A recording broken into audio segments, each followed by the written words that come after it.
சொல்லு, என்னாச்சு? ஏன் இப்ப அழுதுட்டு இருக்க? ஏய், அழாத. என்னன்னு சொல்லு. வைஷ்ணவி அக்கா, நம்ம ஆர்டர் மட்டும் இல்ல, உன்னோட உயிரை காப்பாத்த அவங்க தான் உசிரியே கொடுத்திருக்காங்க. வைஷ்ணவி அக்கா மட்டும் இல்லன்னா அப்போ உனக்கு உனக்கு ஏதாவது ஒண்ணு ஆயிருந்தா என்னால நினைச்சு கூட பார்க்க முடியல சேனு. அந்த பாம்பு வெடிச்சதுல அங்க அடிப்பட்ட வைஷ்ணவி அக்கா முகத்துக்கு பதிலா உன்னோட முகம் தாண்டா எனக்கு வந்துட்டு போகுது. சீனு, உனக்கு மட்டும் ஏதாவது ஒண்ணு ஆயிருந்தா நானும் அதே இடத்துல செத்து போயிருப்பேன்டா. ஏமா ஏன் அப்படி எல்லாம் பேசுற? இன்னும் கூட எனக்கு அந்த பதட்டம் போகல சீனு.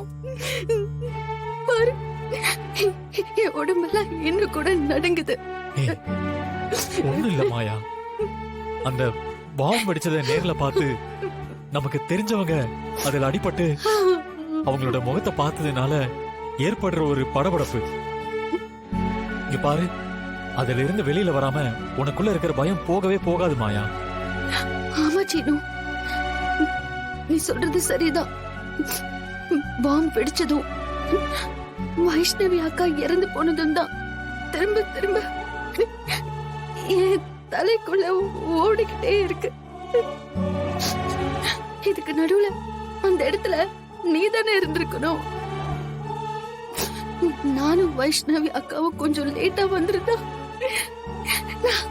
நான் உன்னை எழுந்திருப்பேன். அத நினைக்க நினைக்க மனசு ரொம்ப பெருமையாயிடுது. நிச்சயம் இல்லாத இந்த வாழ்க்கையில இதுக்காக எல்லார் மேலயும் கிரோதம், வெறுப்பு, வன்பம் எல்லாமே தோணுது.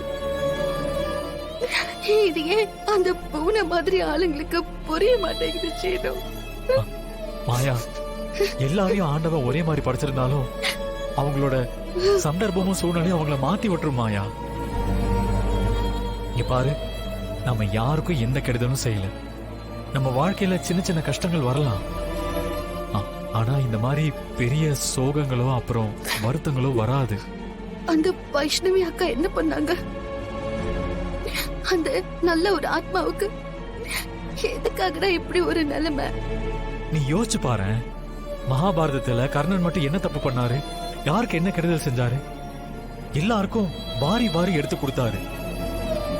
ஆனா கடைசியில அவரோட நிலைமை என்ன ஆச்சு?